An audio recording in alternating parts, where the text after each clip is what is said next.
Bien, merci pour l'invitation. Donc, je vais vous parler en effet de transition des transports, notamment de transition énergétique, mais pas que.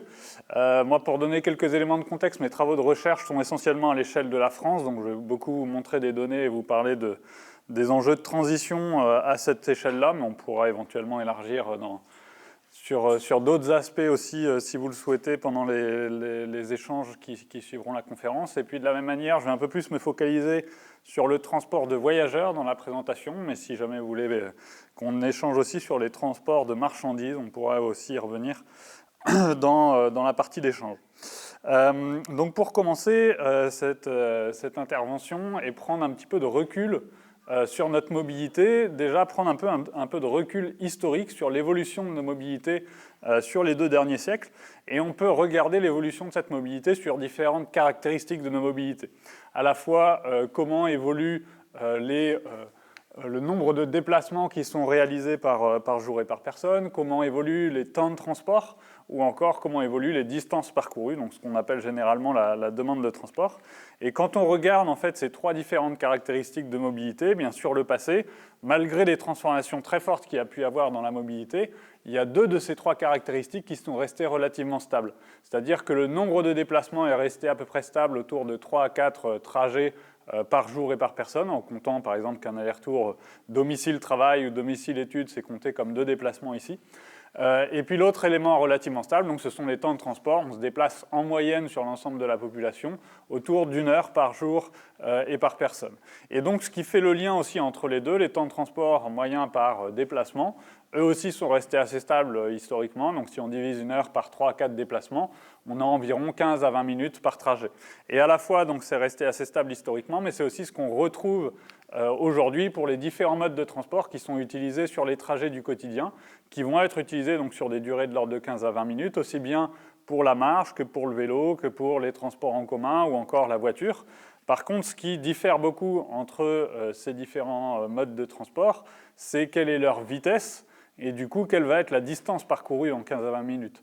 Est-ce qu'on est plutôt sur de l'ordre d'1 km ou un petit peu plus si c'est la marche qui est utilisée, ou est-ce que c'est plutôt 3, 4, 5 km si jamais c'est le vélo qui est utilisé, ou bien même 10, 15, 20 km si ce sont des modes de transport plus rapides qui sont utilisés, dont la voiture qui a pris une place dominante dans les mobilités. Et donc, comme historiquement, justement, on s'est beaucoup reporté depuis des modes de transport assez lents, en particulier la marche, vers des modes de transport bien plus rapides, en particulier la voiture, eh bien, on a eu une très forte accélération de la vitesse moyenne de nos déplacements, donc ce qui fait le lien entre les kilomètres et les heures. Et en gros, si on combine les déplacements de courte et de longue distance, on a une multiplication par 10 à 12 de la vitesse moyenne de nos déplacements en France sur les 2 derniers siècles. Et ce qui est un peu contre-intuitif ici, ou un peu paradoxal, c'est qu'en général, quand on cherche à aller plus vite dans les transports, entre guillemets, c'est pour gagner du temps. Et en réalité, sur longue période, ce n'est pas de cette manière-là qu'on a profité des gains de vitesse, puisqu'on se déplace toujours de l'ordre d'1 heure par jour et par personne, mais on a plutôt profité de ces gains de vitesse finalement pour aller plus loin, accéder à un territoire plus vaste, à la fois pour le déploiement des activités, des logements, etc., qui s'est étendu sur un territoire plus vaste. Et donc, comme tout ça s'est fait aussi avec un nombre de déplacements relativement stable, c'est que la distance moyenne de nos déplacements aussi a été multipliée en ordre de grandeur par 10 à 12. Et donc, c'est comme ça qu'on peut comprendre beaucoup d'évolutions qu'on a eues dans nos modes de vie, par exemple à l'allongement des distances domicile-travail, domicile-études, pour l'accès aux services, au commerce, aux différents lieux d'activité, ou aussi comme ça qu'on peut comprendre le développement des mobilités à plus longue distance, des voyages qui ont été rendus possibles finalement par un accès croissant à des modes de transport rapides qui permettent d'aller plus loin tout en préservant les temps de transport. Et puis aussi, tout un tas de tendances dans l'aménagement du territoire, comme j'évoquais, à la fois un certain étalement urbain, un certain éparpillement des logements, des activités, finalement sur un territoire plus vaste. Donc ça, c'est un peu la tendance un peu générale qu'on a eue finalement sur les dernières décennies dans nos mobilités, à la fois accélération des déplacements et du coup augmentation très forte des distances.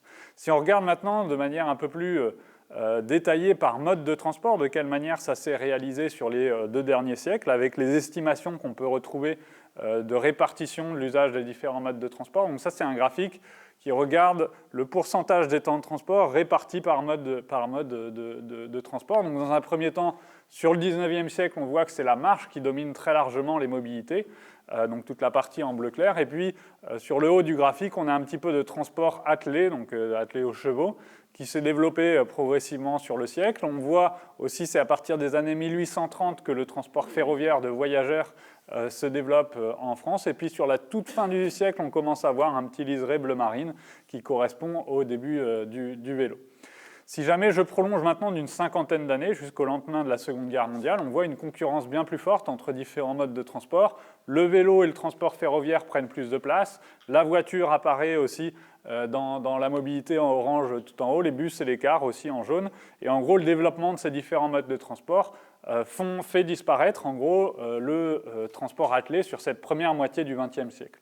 Mais ce qu'on voit, c'est qu'en 1950, il n'y a pas non plus si longtemps que ça, il y a de l'ordre de 3 générations, c'est encore la marche qui domine très largement les mobilités, avec plus de 80% des temps de transport qui sont liés à ce mode de transport.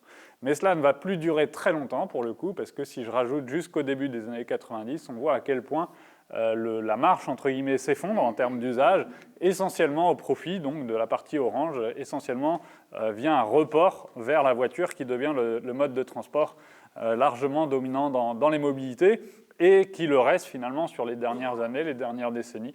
On a finalement en ordre de grandeur des parts qui sont relativement similaires entre les différents modes de transport, en tout cas sur les dernières années.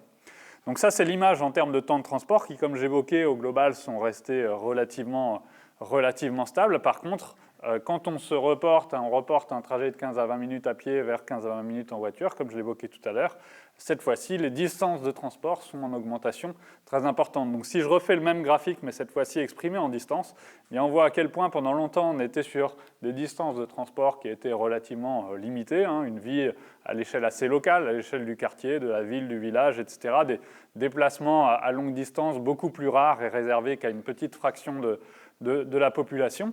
Et puis, c'est essentiellement à partir des années 1950 que les distances augmentent fortement en lien avec l'augmentation de la motorisation des ménages, c'est-à-dire qu'en 1950, on avait en France une voiture pour 25 habitants en moyenne, et puis depuis le début des années 2000, c'est une voiture pour 2 habitants, et même un petit peu plus désormais.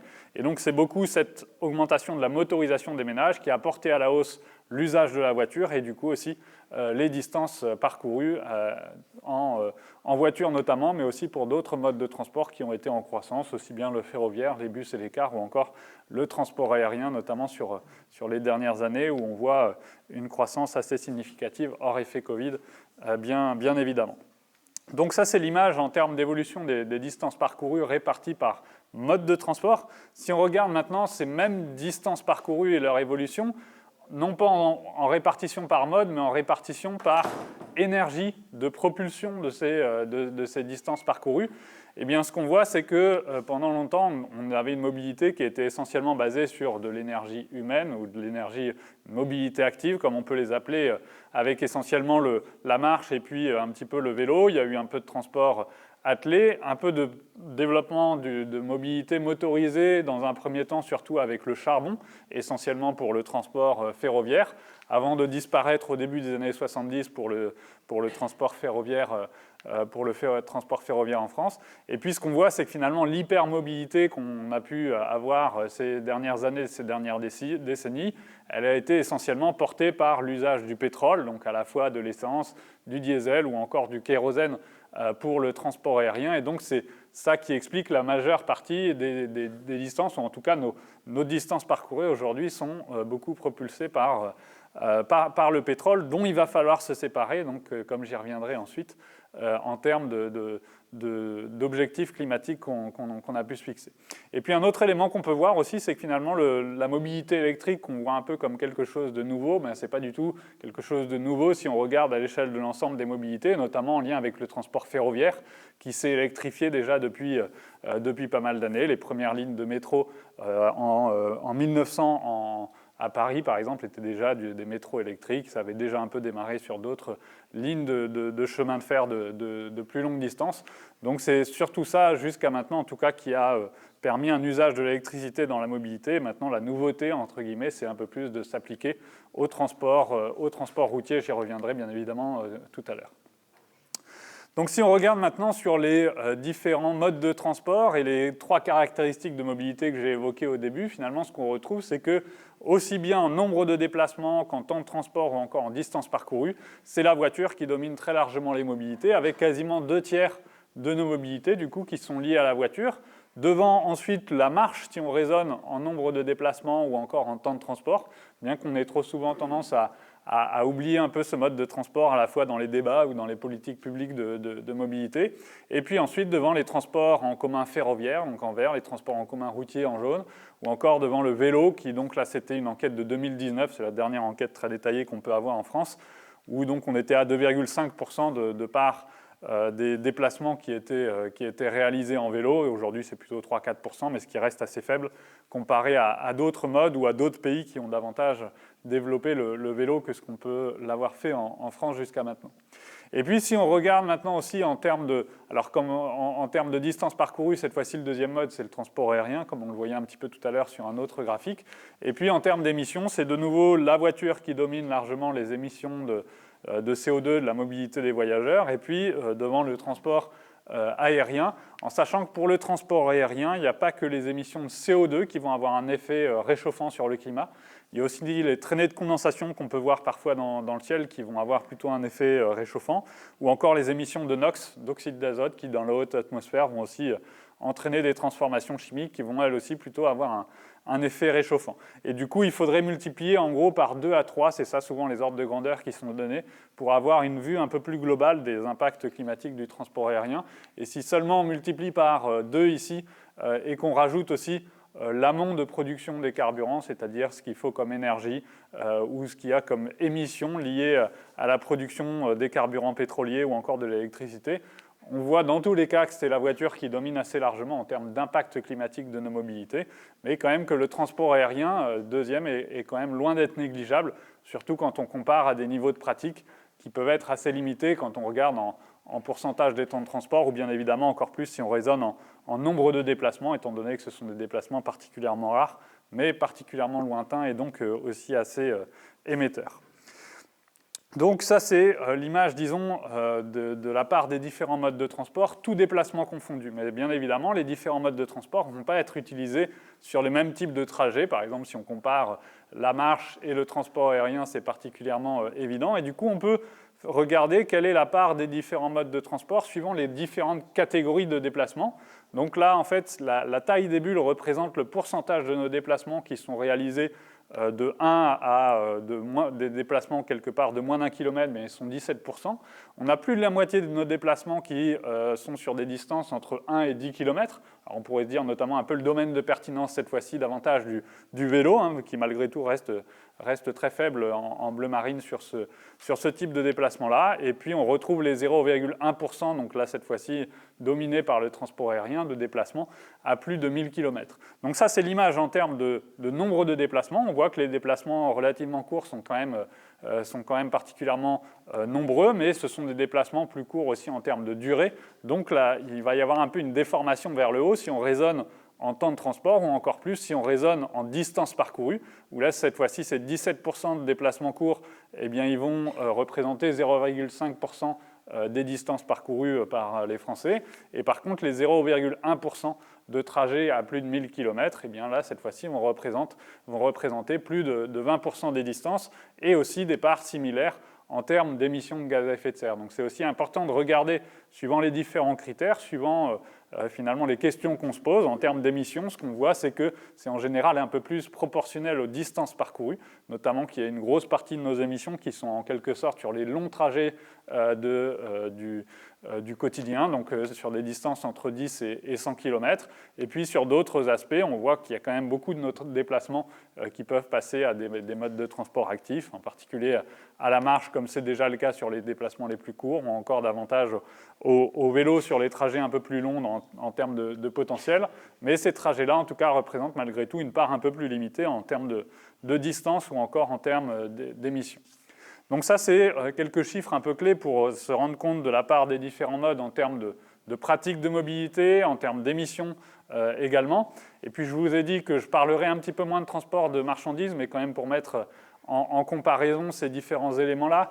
Là, ce sont les émissions des transports en France, pour l'instant uniquement les émissions des transports sur le territoire national, où on voit que le plus gros des émissions, donc comme on l'a vu précédemment, le plus gros des émissions vient de la voiture.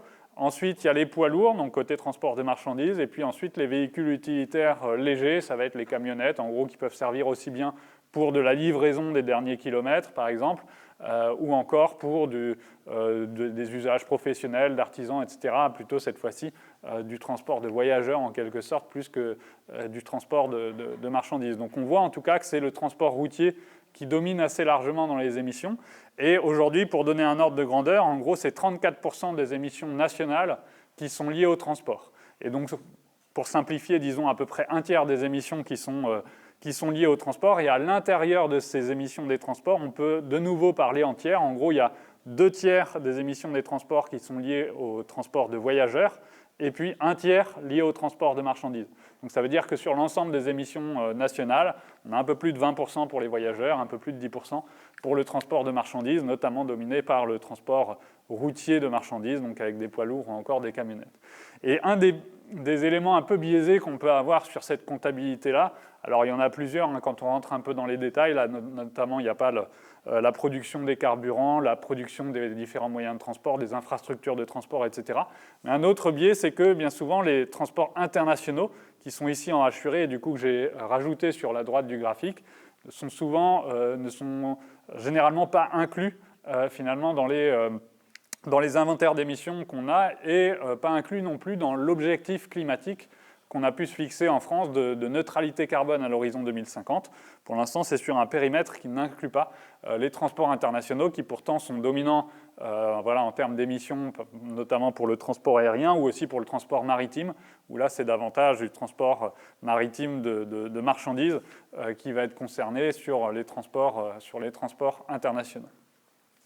Si on regarde maintenant comment ces émissions-là ont pu évoluer par le passé, donc ça c'est l'image de l'évolution entre 1960 et 2025, ce qu'on voit c'est qu'il y a une forte augmentation des émissions jusqu'au début des années 2000, alors qu'il y a beaucoup à mettre en relation avec les graphiques qu'on voyait tout à l'heure d'augmentation des distances parcourues. Et puis cette augmentation des distances parcourues, elle s'est faite essentiellement avec l'usage du pétrole. Et donc bien évidemment, quand on brûle du pétrole, eh bien, ça nous fait davantage d'émissions de CO2, donc qui ont été à la hausse jusqu'au début des années 2000. Et depuis, on est sur des tendances plus favorables. Alors selon les années, ça va être plutôt relativement stable ou plutôt en tendance à la baisse au global. Mais maintenant, quand on regarde cette courbe et ces tendances plus favorables, il faut malgré tout les mettre en regard des objectifs climatiques qu'on a pu se fixer successivement. Et pour le coup, le secteur des transports a été assez largement en retard sur ces objectifs et avec des baisses bien moins fortes, en tout cas, que les autres secteurs de l'économie. Donc si on regarde par exemple la courbe des baisses d'émissions qui était prévue dans la première SNBC, donc la SNBC c'est la Stratégie nationale bas carbone française, celle qui avait été fixée en 2015, eh bien on est assez largement au-dessus de la courbe qui a été fixée, à part pour l'année 2020, mais année exceptionnelle avec le Covid, les restrictions de déplacement, etc. Donc quelque chose de pas du tout planifié. Donc bien évidemment, les émissions sont reparties à la hausse ensuite, sans non plus retrouver le niveau d'avant-crise qu'on retrouvera jamais et tant mieux, mais en tout cas, on est encore assez largement au-dessus de ce qui a été fixé. Donc en 2020, la nouvelle stratégie avait un peu pris acte de ce retard et donc avait prévu une nouvelle courbe de baisse des émissions sur laquelle on voit qu'on est de nouveau toujours un petit peu au-dessus. Et puis actuellement, il y a une troisième stratégie nationale bas carbone qui est en projet. Alors le projet de stratégie a déjà été publié, mais elle n'est pas complètement validée encore.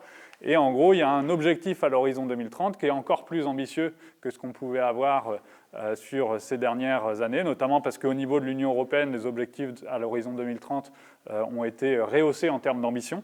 Il faut viser moins 55% de baisse d'émissions entre 1990 et 2030. Et donc, ça demande pour les différents secteurs, et donc notamment pour les transports, d'avoir une ambition encore plus forte à l'horizon 2030. Et donc, on voit au fur et à mesure à quel point, quelque part, avec le retard accumulé et les objectifs de plus en plus ambitieux, à quel point la pente de la courbe est de plus en plus forte et en rupture avec les tendances aussi de ces dernières années.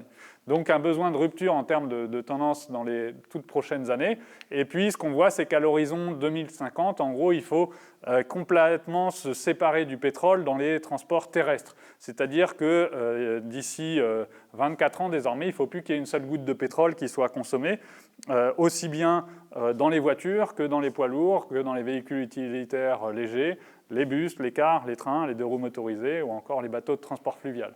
Donc sur l'espace d'à peine une génération, et sachant qu'aujourd'hui les transports c'est toujours environ 90% des consommations énergétiques du secteur, on voit bien à quel point c'est un défi qui est assez majeur, d'autant plus quand on intègre les inerties qu'il peut y avoir dans le système de transport, à la fois des inerties en termes d'aménagement du territoire, qui va être très dimensionnant, en termes d'évolution des infrastructures de transport, qui vont influencer aussi l'usage des différents modes de transport, ou aussi des inerties dans les politiques publiques, dans les pratiques de mobilité, comme on a pu le voir, qui ne bougent pas forcément énormément ces dernières années, ou encore des inerties dans le renouvellement de la flotte de véhicules aussi. Si on veut passer à d'autres véhicules que des véhicules au pétrole, eh bien, ça prend aussi du temps de renouveler un parc de véhicules.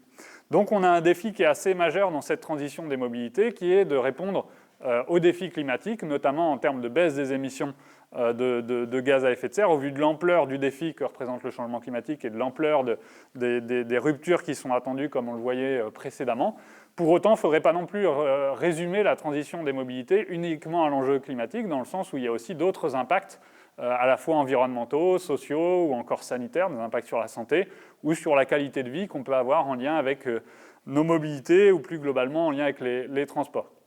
Donc au-delà de la problématique de changement climatique, on a d'autres raisons de sortir du pétrole, notamment une raison liée à la pollution de l'air, donc des enjeux de santé publique, parce qu'une bonne partie de la pollution liée au transport est liée à la combustion du pétrole. Il y a aussi des émissions de particules ou de particules fines qui sont des émissions qu'on appelle hors échappement, par exemple liées à l'abrasion, les frottements des pneus sur la chaussée, ou encore les frottements des plaquettes de frein. Donc là, c'est davantage d'autres leviers, notamment de réduction des trafics, qui vont permettre de diminuer ce type de pollution. Ensuite, un troisième enjeu de sortie du pétrole, c'est aussi les enjeux en termes de ressources, avec 99% du pétrole qu'on importe en France, et on voit bien particulièrement en ce moment à quel point on est vulnérable à chaque fois qu'il y a des événements géopolitiques, des hausses des prix des carburants, qui font que d'un point de vue social, d'un point de vue économique, eh bien, on est particulièrement vulnérable à ce type de situation-là, et donc qui justifie aussi, c'est un autre intérêt à sortir du pétrole en termes de souveraineté, d'indépendance, etc. Pour autant, certains des enjeux de ressources que j'ai pu évoquer sur le pétrole sont aussi valables sur d'autres types de ressources nécessaires à d'autres énergies ou d'autres motorisations, que ce soit les besoins de production d'électricité, en passant davantage à la mobilité électrique, la mobilité hydrogène, ou encore pour produire des carburants de synthèse, il y a besoin aussi de beaucoup d'électricité, des besoins en métaux également pour les batteries de véhicules électriques, par exemple, ou bien encore des besoins de biomasse, si on voulait davantage passer au biocarburant ou encore au biogaz, où là, les potentiels de production sont particulièrement limités, ce qui fait que ça va limiter le potentiel, en tout cas, de se tourner vers ces carburants-là pour sortir du pétrole. Donc des enjeux de ressources encore importants. Il y a aussi des enjeux de consommation d'espace, cette fois-ci, parce que les infrastructures de transport, notamment routières, prennent beaucoup d'espace, avec des enjeux de concurrence avec la biodiversité, du coup d'impact sur la biodiversité, de fragmentation des paysages, etc. Et puis des enjeux de consommation d'espace dans les espaces urbains, en ville, mais aussi y compris dans les villages. Une grosse partie de l'espace public qui est utilisé pour la circulation, le stationnement des véhicules. Et à l'avenir, on a au moins 3 raisons finalement dans cette transition, d'essayer de limiter la place de la voiture, à la fois pour donner plus de place à d'autres mobilités plus vertueuses, telles que la marche, le vélo ou encore les transports en commun, qui ont besoin d'infrastructures dédiées aussi pour pour pouvoir se développer. Aussi pour avoir d'autres usages de l'espace public, un espace public aujourd'hui majoritairement dédié au transport. Donc ça peut rejoindre les débats qu'il y a eu au moment du Covid sur le fait de donner plus de place pour les terrasses, donner plus de place pour que les enfants puissent jouer ou circuler en sécurité dans l'espace public, ce qui était davantage le cas avant l'arrivée de la voiture dans les villes, ou bien plus de place pour des événements, des marchés, etc., tout autre type d'usage qu'on peut imaginer quand on libère de l'espace. Et puis une troisième raison aussi, c'est de revégétaliser davantage. C'est à la fois des questions de biodiversité, pour beaucoup aussi d'adaptation au changement climatique, notamment aux vagues de chaleur, ou encore des raisons de santé publique aussi, que d'avoir davantage d'espaces verts à proximité de chez soi, des raisons aussi de qualité de vie. En termes de santé et qualité de vie, il y a aussi des enjeux en termes de bruit, de pollution sonore. Il y a bien évidemment la gêne qu'on peut avoir en étant exposé à des niveaux de bruit qui sont importants. On préfère des endroits calmes pour les endroits où travailler, où habiter, etc. Mais il y a aussi des impacts sur la santé particulièrement forts, y compris sur des maladies cardiovasculaires, via le stress que ça génère pour le corps d'être exposé à des niveaux de bruit importants, ou encore les troubles du sommeil qu'il peut y avoir. Et ça, c'est beaucoup en lien avec les transports, et en particulier en lien avec les transports routiers, donc aussi des impacts sanitaires importants de ce point de vue-là. Il y a aussi des enjeux en termes d'accidentalité, notamment routière. Il y a eu des progrès importants par le passé sur cet aspect-là. On a une mortalité routière en France qui est de l'ordre de 6 fois moins élevée que celle qu'on pouvait avoir au début des années 70. Pour autant, ça fait une dizaine d'années qu'il n'y a plus vraiment de progrès sur cet aspect-là. Donc toujours des enjeux importants à protéger, notamment les plus vulnérables dans l'espace public, mais de manière plus générale à réduire l'insécurité routière. Aussi des enjeux en termes de sédentarité, d'inactivité physique. On l'a vu par le passé, nos mobilités étaient beaucoup plus actives avec l'utilisation essentiellement de la marche. Et puis, on est devenu davantage inactif à la fois dans les transports, mais aussi plus globalement dans nos modes de vie, alors que nos corps ont besoin de bouger davantage que ce qu'on fait aujourd'hui pour être en bonne santé. Et donc, retrouver des mobilités plus actives telles que la marche, le vélo, ça peut vraiment avoir des bénéfices pour la santé très significatifs à l'avenir. Donc aussi des enjeux à prendre en compte. Et puis sans forcément non plus être exhaustif sur l'ensemble des enjeux de transition, il y a bien évidemment aussi des enjeux sociaux en termes d'inégalité d'accès à la mobilité, que ce soit des inégalités en fonction des revenus, en fonction des territoires, ou encore des inégalités en fonction de l'âge, des capacités physiques, en fonction du genre, ou encore des compétences de mobilité, à se saisir de tel ou tel mode de transport, donc aussi des enjeux à intégrer dans cette transition. Donc, si on regarde maintenant, au-delà de ces impacts importants, quels sont les leviers pour réussir à réduire ces impacts, à la fois sur les enjeux climatiques, mais je reviendrai aussi sur la fin de la présentation, sur la manière dont ces leviers peuvent permettre de répondre aussi aux autres enjeux que je viens d'évoquer. Eh bien, la stratégie nationale bas carbone, la fameuse SNBC, en tout cas, cite 5 différents leviers qui permettent de réduire les émissions de CO2 dans les transports. Donc 5 leviers qui s'appliquent aussi bien au transport de voyageurs qu'au transport de marchandises. Et un autre élément intéressant, c'est qu'on peut aussi bien les appliquer à l'échelle d'un pays qu'à l'échelle d'une ville, à l'échelle d'un territoire, à l'échelle d'une entreprise, à l'échelle d'un campus, d'un individu, etc. Ce sont 5 différents leviers, en tout cas, qui peuvent permettre de réduire les émissions. Et donc ces 5 leviers, quels sont-ils ? Le premier d'entre eux, c'est de modérer la demande de transport, donc les distances parcourues qu'on a vues en très forte hausse par le passé. Donc, c'est-à-dire à l'avenir essayer de retrouver plus de proximité dans l'évolution de l'aménagement du territoire, l'évolution des modes de vie pour les trajets du quotidien, essayer de limiter les distances parcourues. Et puis pour les déplacements de plus longue distance, essayer de voyager finalement de manière moins lointaine, ou bien moins souvent en tout cas pour les trajets les plus lointains, afin d'essayer de limiter notamment la part du transport aérien qu'on voyait tout à l'heure avec une contribution particulièrement importante dans les émissions. Et donc ça rejoint en partie le deuxième levier, qui est le levier du report modal. Donc c'est de se reporter vers des modes de transport qui sont moins impactants, à savoir moins d'usage du transport aérien et de la voiture, pour aller davantage vers les mobilités actives avec la marche et le vélo, ou encore les transports collectifs, ferroviaires ou encore routiers. Donc ça, c'est le deuxième levier de décarbonation. Le troisième, c'est d'améliorer le remplissage des véhicules. ce qui vaut pour tous les modes de transport collectif, mais là où on a le principal levier finalement, c'est sur la voiture, à la fois parce que c'est sur la voiture qu'il y a le plus d'émissions, mais aussi que le remplissage moyen des voitures est assez faible, en particulier pour les trajets du quotidien et encore plus sur les trajets domicile-travail, où là c'est 9 automobilistes sur 10 qui sont seuls dans leur voiture sur ce type de déplacement. Donc comme en général on a des voitures qui font 5 places, eh bien on a une sorte de sous-optimisation très forte de l'usage de la capacité de transport de nos véhicules, et du coup on a intérêt...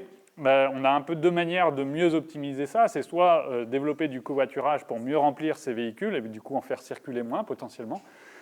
Ou bien sinon, alternativement, c'est de se dire que s'il y a une seule personne à l'intérieur du véhicule, ce n'est pas forcément une voiture de 5 places, de plus d'une tonne, etc., qui répond le plus sobrement à ce type de besoin-là. Donc ça veut dire qu'on peut aussi développer des véhicules plus sobres, plus légers, sur lesquels je reviendrai tout à l'heure, qui permettent aussi du coup de réduire les consommations de ressources et notamment les consommations d'énergie, donc un peu de ce quatrième levier de décarbonation.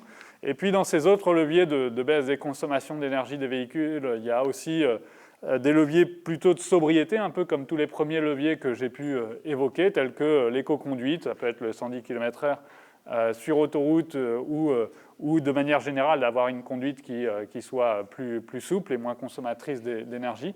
Et puis après, il y a aussi dans cette transition d'autres leviers plus technologiques, finalement, à la fois pour réduire les consommations d'énergie des véhicules, mais c'est les leviers d'efficacité énergétique en tant que tel, de faire des moteurs plus efficaces comme on a pu le faire par le passé pour les moteurs thermiques, et puis on arrive un peu au bout de ces progrès-là.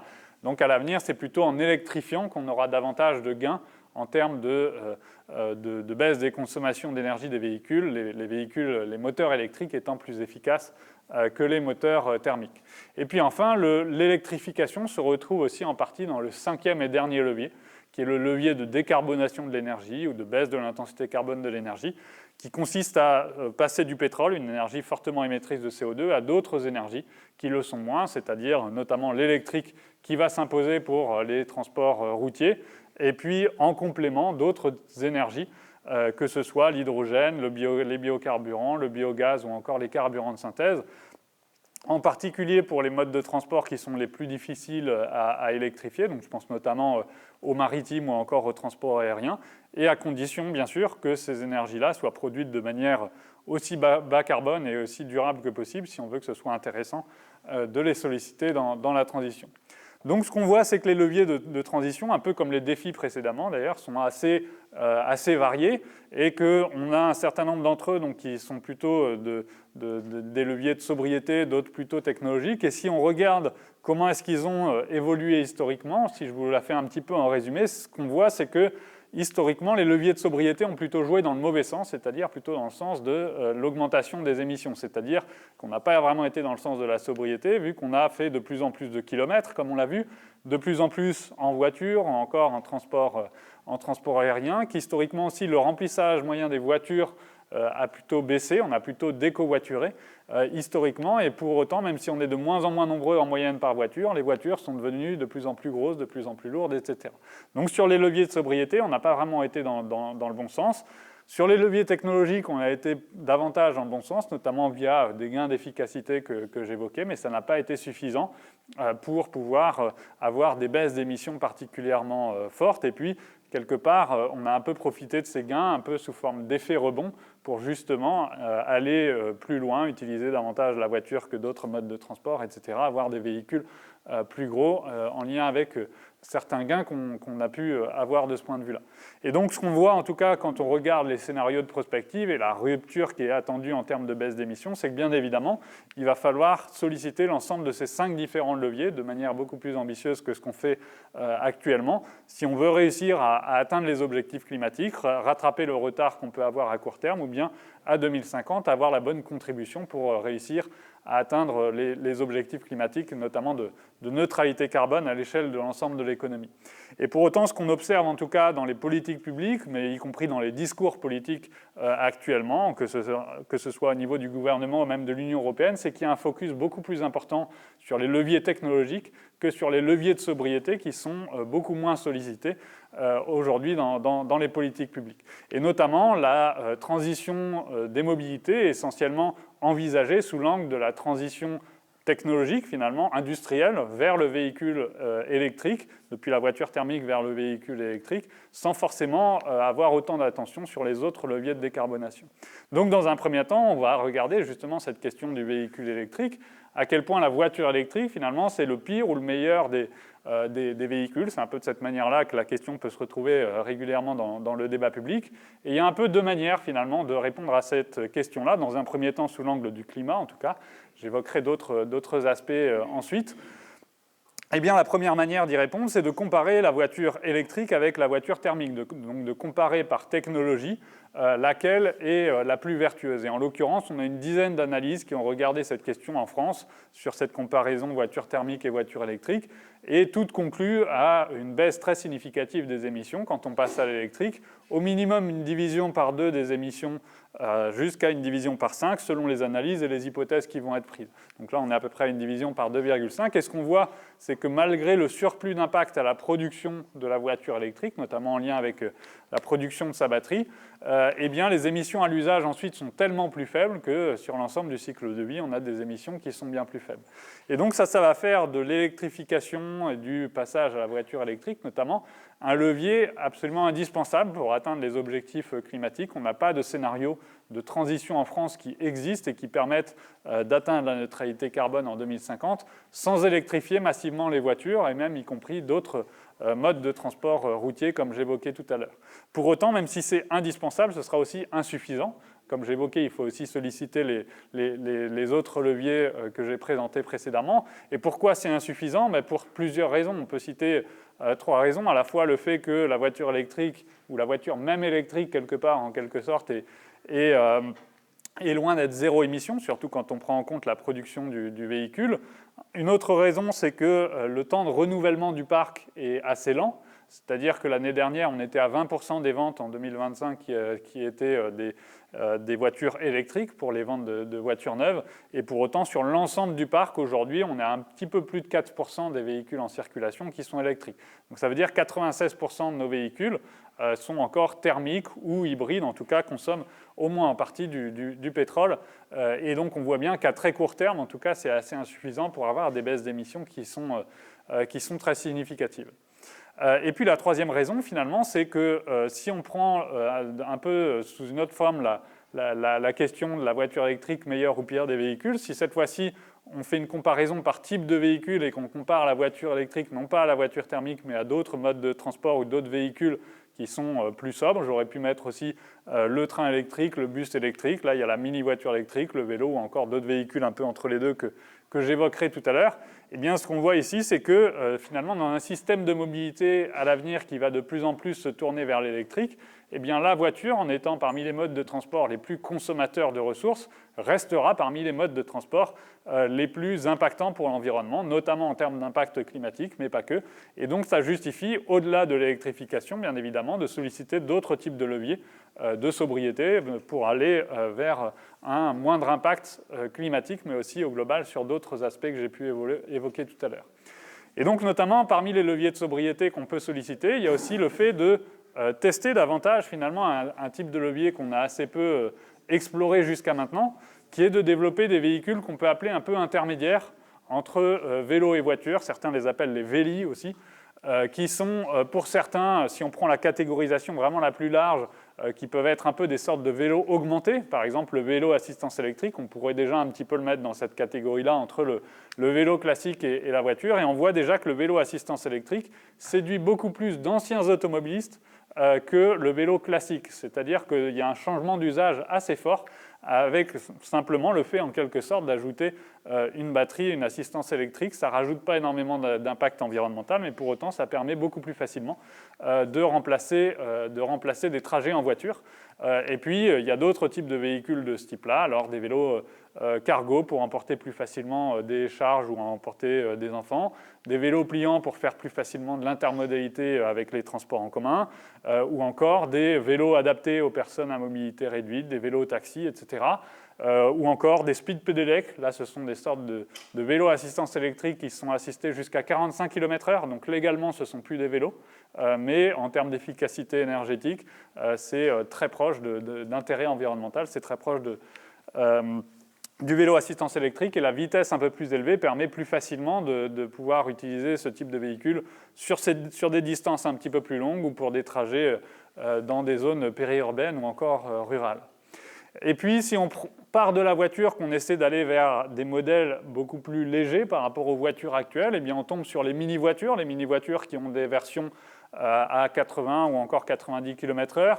Les voiturettes, là, cette fois-ci, ce sont les voitures sans permis, donc qui sont limitées à 45 km/h. Et puis, certains véhicules encore plus sobres, de micro-voitures, ou certains véhicules vraiment encore un peu plus à l'interface entre vélo et voiture, qui, notamment, sont en développement aujourd'hui, si le sujet vous intéresse, dans le cadre d'un projet qui a été lancé par l'ADEME et qui s'appelle l'Extrême Défi, et qui vise à développer une filière de production de ces véhicules-là et à les tester, notamment, en particulier, en tout cas, dans les territoires peu denses, là où justement il y a assez peu d'alternatives à la voiture, et pour autant, il n'y a pas forcément toujours besoin d'une voiture d'une tonne, une tonne 5, qui permet d'aller à 180 km/h, etc., telles que les voitures qu'on peut mettre aujourd'hui sur le marché du neuf. Donc ça, c'est un des potentiels aussi qu'on peut avoir de sobriété dans les mobilités actuellement. Et quel avantage on peut y voir? Eh bien, deux illustrations sur les avantages de ce type de véhicule et de la sobriété sur ces véhicules. Une première illustration, c'est sur la sobriété en termes de consommation de ressources. Comme je l'évoquais, un des points de tension importants sur les véhicules électriques, c'est la question de la batterie, en termes d'impact environnemental ou encore de coûts, d'enjeux géopolitiques qu'il peut y avoir là-dessus. Et si on regarde avec 100 kWh de batterie, et donc un certain niveau de consommation de métaux, de ressources pour ces batteries, eh bien en gros 100 kWh, c'est ce qu'il faut si on veut électrifier un gros SUV ou un pick-up électrique en gros. Si jamais on passe à des voitures plutôt de taille plus raisonnable, des voitures citadines, à ce moment-là, on peut électrifier 2 voitures avec cette même quantité de ressources.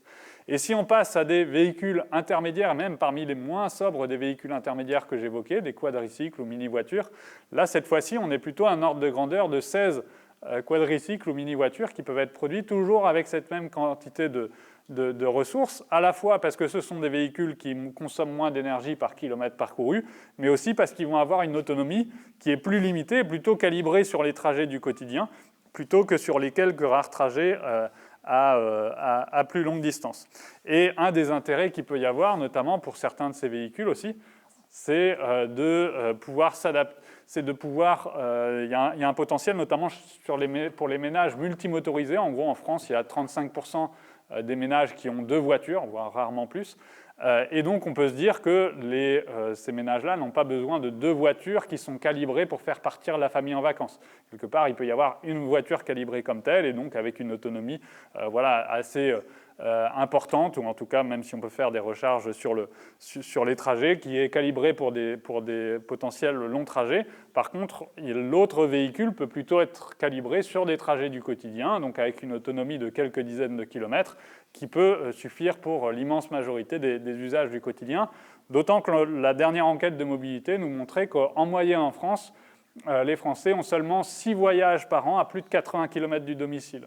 Donc ça veut dire que calibrer toutes les voitures électriques sur des autonomies de 300, 400, 500 km, voire même les 1000 km comme le Graal absolu de la voiture électrique, eh bien c'est largement surdimensionné les capacités de batterie et donc les consommations de ressources par rapport aux réels besoins qu'il peut y avoir.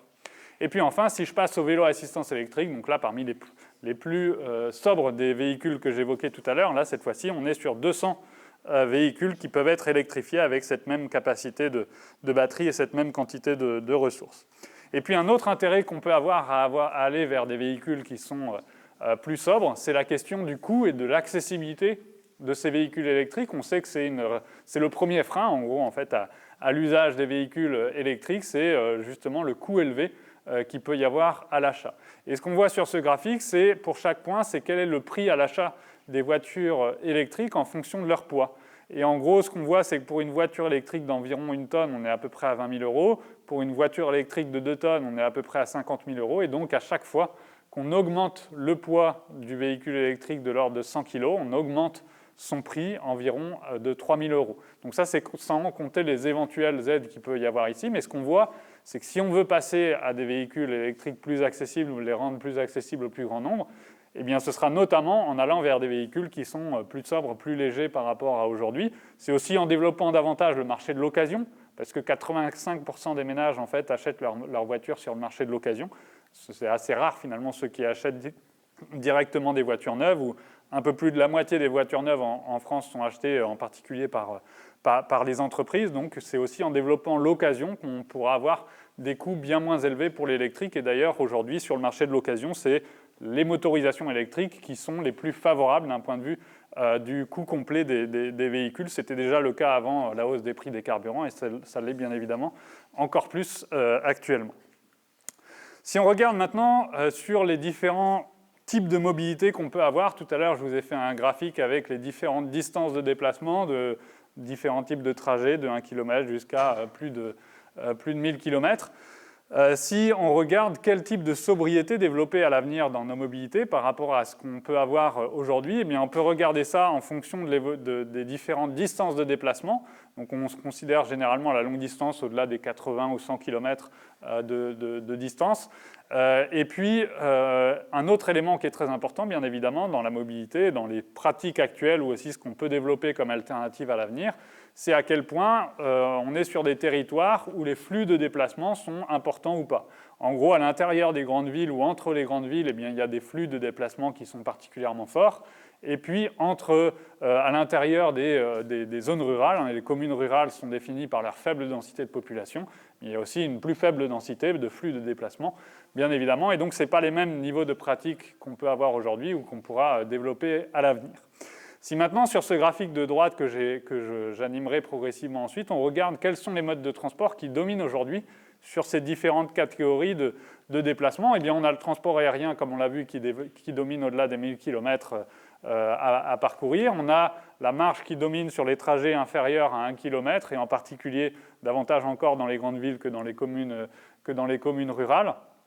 Et puis, finalement, les transports en commun sont essentiellement développés et du coup utilisés à l'intérieur des grandes villes ou entre les grandes villes. Donc à l'intérieur des villes, c'est quand il y a du métro ou éventuellement du tramway ou sinon des bus quand les flux sont un peu moins importants. Et puis sur la longue distance, c'est les TGV, les intercités, les TER, etc. Et puis plus on baisse en densité, en flux de déplacement, bien plus on va vers des véhicules moins capacitaires, donc notamment du transport en commun routier. Et puis finalement, sur un peu le reste du graphique, tout ce qui reste ici, c'est essentiellement la voiture finalement qui domine sur une immense majorité des types de déplacements.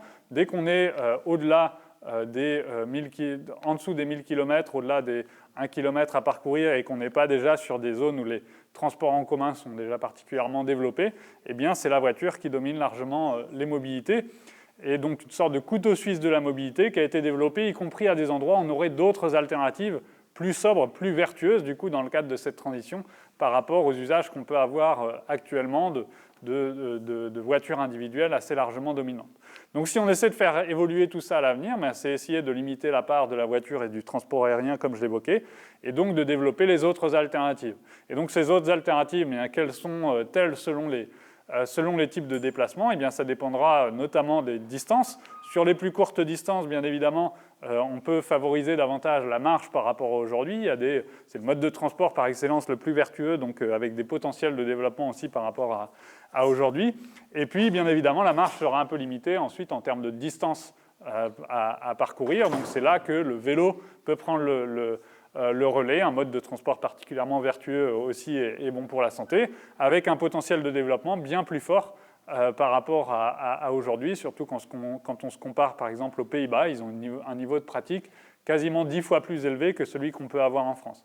Donc ça donne un peu une idée du potentiel de développement qu'on peut avoir, d'autant qu'on n'a pas que le vélo classique, mais aussi de plus en plus des vélos un peu augmentés, de vélos à assistance électrique, de vélos cargo, etc., qui peuvent permettre aussi d'augmenter son domaine de pertinence.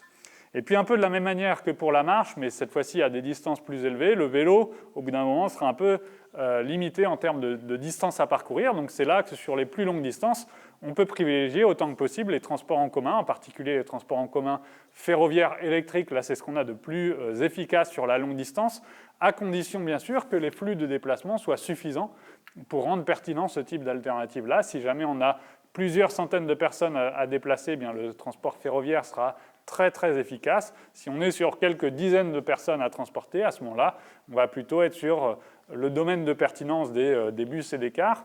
Et puis si jamais On se déplace encore un peu plus vers la gauche du graphique, les flux de déplacement sont trop faibles pour mettre en place des transports en commun, même des transports en commun routiers.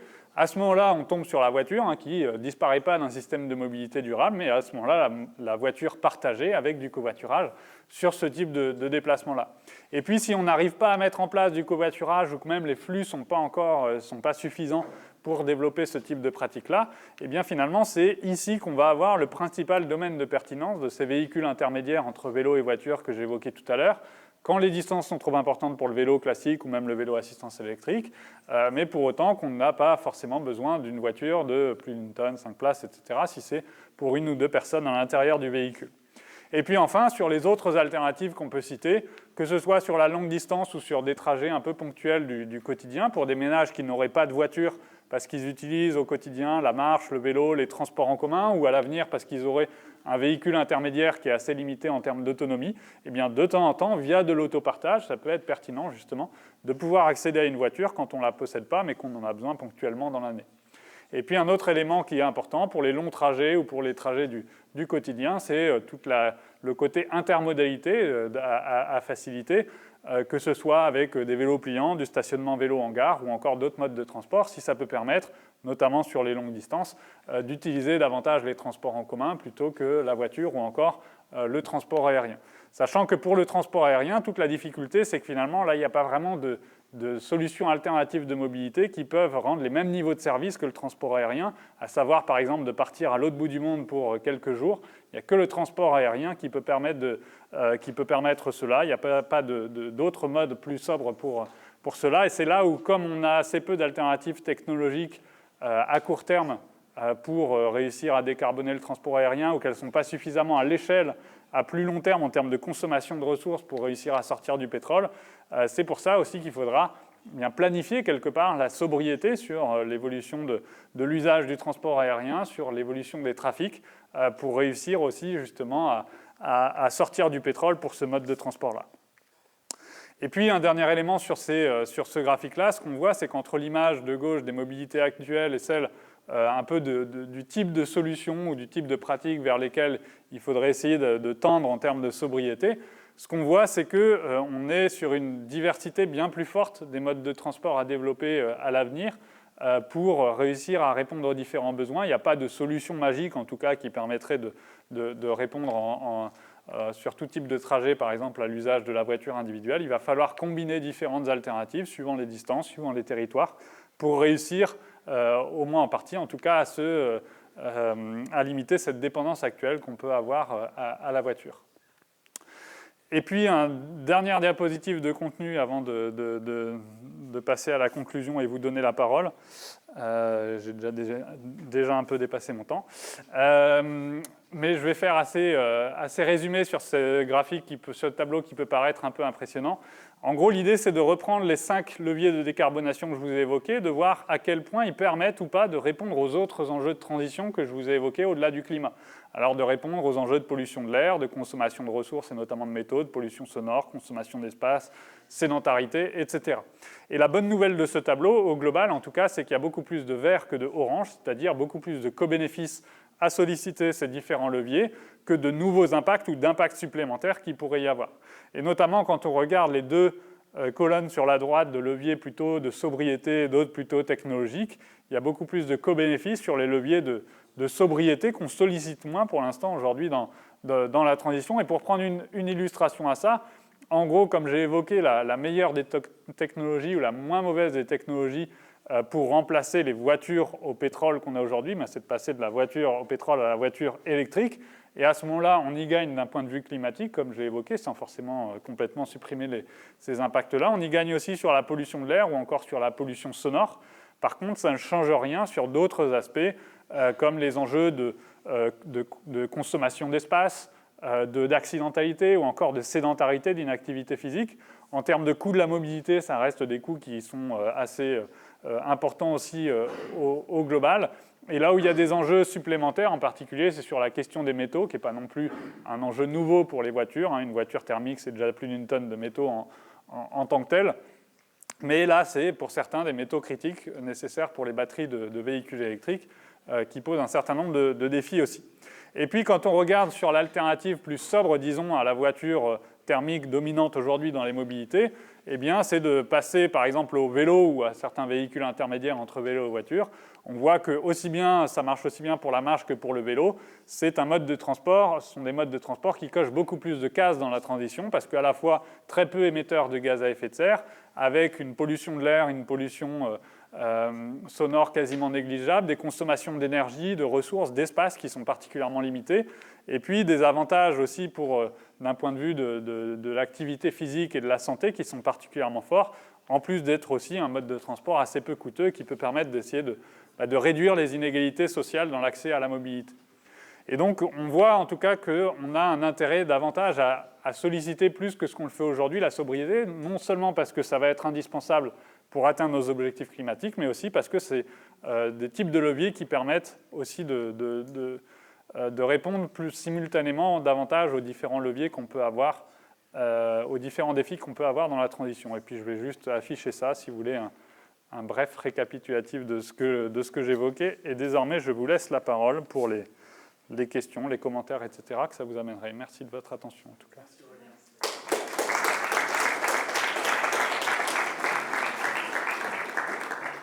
Est-ce que vous avez aussi des comparaisons, donc par exemple, comme vous parliez avec le Pays-Bas, le Pays-Bas, c'est aussi une superficie plus petite que la France, donc je suppose que la superficie du pays doit aussi avoir un impact global sur l'émission par rapport au transport et aux moyens de transport utilisés. Donc quel outil de comparaison ou quel chiffre vous avez là-dessus, et notamment quel impact et ce qui pourrait être faisable là-dessus en France? Est-ce que justement il ne faudrait pas favoriser pour les personnes l'accessibilité à des lieux plus proches de leur lieu de travail, par exemple, ou comme vous parliez du télétravail?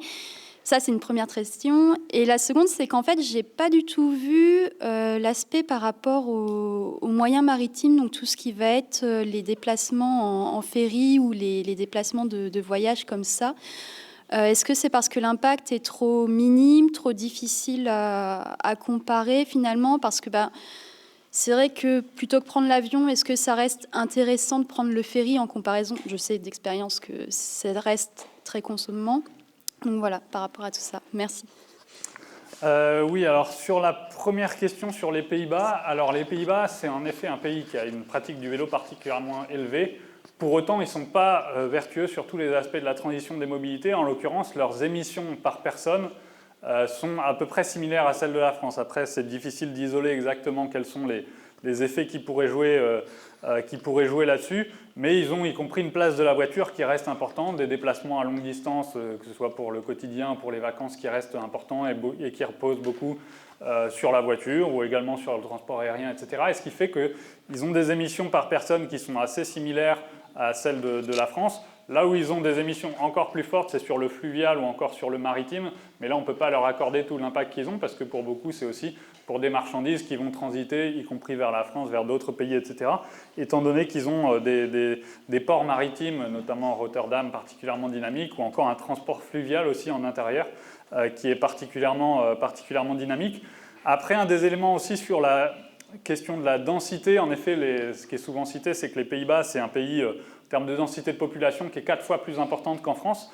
Pour autant, ce qui m'avait surpris en allant aux Pays-Bas et en allant y pédaler d'ailleurs, c'est que, y compris dans les zones rurales, où d'ailleurs les espacements entre les communes me paraissaient bien plus importants que ce qu'on peut avoir en France. Je trouve souvent il y avait une dizaine de kilomètres à faire entre deux communes, donc bien que ce soit très plus dense au global, les campagnes ne sont pas forcément beaucoup plus resserrées, disons, en termes de distance entre les villages.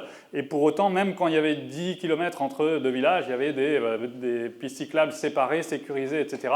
Et une pratique du vélo sur ces types de déplacements-là qui était assez importante aussi. Donc selon moi, à la fois cette densité peut aider à la pratique du vélo, et pour autant, ce que montre le pays, c'est qu'y compris dans des zones très peu denses qu'il peut y avoir sur le territoire, mais la pratique du vélo reste possible et avec des niveaux de pratique assez élevés, et y compris chez les personnes âgées, etc. C'est vrai qu'en fait, aller aussi voir les niveaux de pratique là-bas peut démonter un certain nombre d'idées reçues qu'on peut avoir, à croire que voilà, c'est que pour les plus jeunes en bonne forme, etc. En fait, le vélo peut aussi être un outil à la fois d'autonomie pour les enfants plus rapidement en évitant d'avoir des trajets d'accompagnement des parents, etc.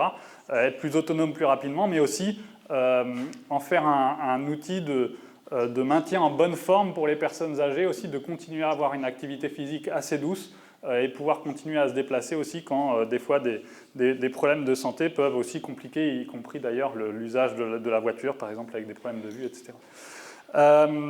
Donc peut-être en quelques mots sur je fais toujours des réponses trop longues, donc je vais essayer de passer à la deuxième. Et du coup, la deuxième, c'était sur le point du maritime. Alors sur le maritime, en effet, je l'ai très peu évoqué. On a assez peu de données de manière générale sur le maritime. Moi, je m'étais lancé dans un énorme travail de compilation de données sur le transport de voyageurs en maritime sur les dernières années que j'en suis pas vraiment venu à bout jusqu'à maintenant, mais on a assez peu de chiffres là-dessus. Et de la même manière, sur les émissions en lien avec les ferries, on n'a pas beaucoup de chiffrage là-dessus, alors que normalement, les compagnies sont obligées d'ailleurs de faire un inventaire et de pouvoir publier au moment où les voyageurs prennent leur réservation. C'est très rarement fait. Et surtout, la difficulté pour le maritime, c'est que c'est très difficile de donner un chiffre unique. C'est-à-dire que, notamment, entre un ferry rapide et un ferry lent, déjà, ce ne sera pas la même chose. Et surtout, entre une personne qui voyagera à pied et qui n'a pas de couchette ou quelqu'un qui voyage avec un véhicule et qui potentiellement va avoir une couchette assez spacieuse, etc., sur la manière dont on peut finalement accorder les émissions du bateau à telle ou telle personne selon le volume que sa présence va prendre finalement selon le niveau de confort ou à quel point on est véhiculé ou pas, eh bien ça peut donner des résultats qui sont très différents. Et du coup, dans certains cas, en moyenne en tout cas, le transport par ferry n'est pas forcément moins émetteur que le transport aérien par kilomètre parcouru. Après, encore une fois, toute la difficulté de la comparaison, c'est que suivant le type de trajet qu'on va comparer, par exemple, si on prend des trajets de Parisiens qui vont aller passer les vacances en Corse, imaginons, eh bien, est-ce qu'on compare le trajet en avion direct depuis Paris à la Corse avec un trajet qui ne sera pas en bateau direct depuis Paris jusqu'à la Corse? Donc ça veut dire si on prend la voiture seule dans une voiture ou bien en famille ou bien le train électrique jusque Marseille ou jusque Nice, etc. Déjà, ce ne seront pas non plus les mêmes points de comparaison. Et puis, comme je disais, après, à l'intérieur est-ce que c'est un voyage véhiculé, etc., avec une place importante à l'intérieur du bateau, etc. Et puis après, l'autre élément de réflexion qu'on peut avoir derrière ça, c'est que les émissions par kilomètre, ça peut être pertinent sur certaines questions, mais les émissions par heure aussi me paraissent très importantes pour la question des voyages. En gros, ce qu'on observe, c'est que les différents modes de transport de longue distance, je l'ai évoqué en introduction sur le quotidien, en gros c'est 15 à 20 minutes par trajet au quotidien pour les différents modes. Sur la longue distance, en moyenne, les moyens de transport de longue distance, que ce soit le TGV, le transport aérien, les intercités, mais aussi la voiture sur la longue distance, sont utilisés sur des durées moyennes de 3 à 4 heures. Et du coup, ce qui fait la constante un peu entre les différents modes, ce n'est pas quelle distance ils vont faire, mais plutôt une durée raisonnable de départ en vacances. Si c'est 3-4 heures en voiture, on change de région. Si c'est 3-4 heures en TGV, on change de pays. Si c'est 3-4 heures en avion, on change de continent en gros. Et du coup, les émissions peuvent être comparées par heure de transport plutôt que par kilomètre. Et là, à ce moment-là, les émissions du transport aérien sont de l'ordre de 10 fois plus élevées que celle du transport en voiture, alors que par kilomètre, c'est assez similaire. Je regarde juste si je retombe sur mon graphique qui évoque ça. Et puis, du coup, on pourrait revenir aussi. Donc ça, ce sont les émissions par kilomètre. Et donc, en gros, là, sur le graphique, sur l'écran de gauche, l'avion et la voiture longue distance sont assez similaires. Ça va dépendre combien de personnes on met dans la voiture, en gros. Ça va beaucoup être ça, la différence. Et si on raisonne cette fois-ci par heure de transport ou bien aussi par trajet, eh bien, en gros, par heure de transport, le transport aérien, ça va être de l'ordre de 10 fois la voiture. Et donc, on peut faire la même comparaison aussi sur le maritime et l'aérien, c'est-à-dire que sur une même distance, l'aérien ira tellement beaucoup plus vite qu'il encouragera à aller plus loin que le maritime, avec un mode de transport beaucoup plus lent. Bon, on ne va pas forcément aussi facilement sur des destinations aussi lointaines. Donc, c'est aussi ça un élément qu'on peut prendre en compte sur les comparaisons de mode à mode. Réponse très longue, en effet. 3-4 minutes, une question assez courte. Ou sinon, je peux essayer de faire 2 questions, réponse quoi. Oui. Ah oui, carrément. Oui, merci pour la conférence. J'avais une question sur votre vision sur l'administration française. Vous mettiez en avant le fait que l'avenir était notamment à la multimodalité. Est-ce que l'organisation administrative de la France, comparée à d'autres pays, enfin je sais pas, facilite ou complexifie justement la multimodalité?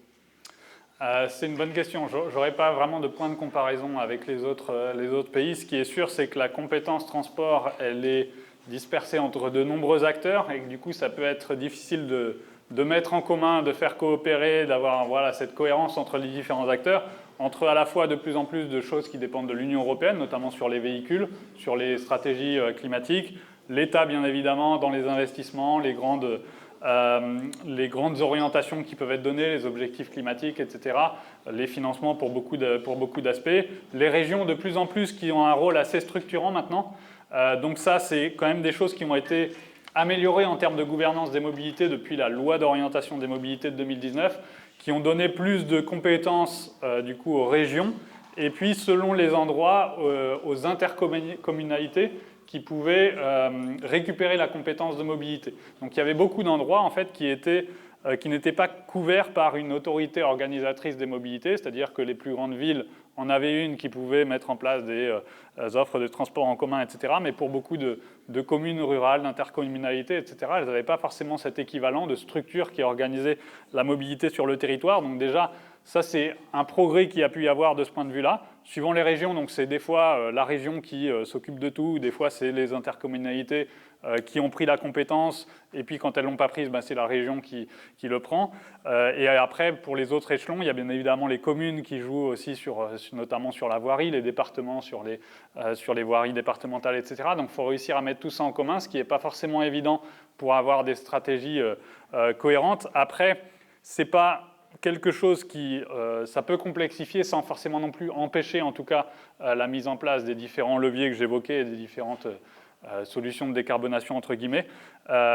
Mais c'est sûr que ça demande des coopérations qui ne sont pas toujours évidentes et surtout, suite à la LOM, maintenant il y a certes une clarification en termes de gouvernance, mais le problème c'est bien souvent les manques de moyens qu'il peut y avoir pour se saisir de la compétence et vraiment proposer des offres qui soient efficaces et des offres y compris dans des zones peu denses où ça peut être difficile de mettre en place des transports en commun, ou quand c'est même pas pertinent, il faudrait avoir au moins les moyens de mettre en place d'autres types d'offres. Et ça, c'est vrai que c'est davantage ça qui peut freiner, à mon sens, aujourd'hui, même si la gouvernance n'est pas toujours évidente, c'est que certains ont la compétence, mais pas les moyens pour mettre en place, en tout cas, des vraies politiques structurées. Bien, merci beaucoup, Aurélien.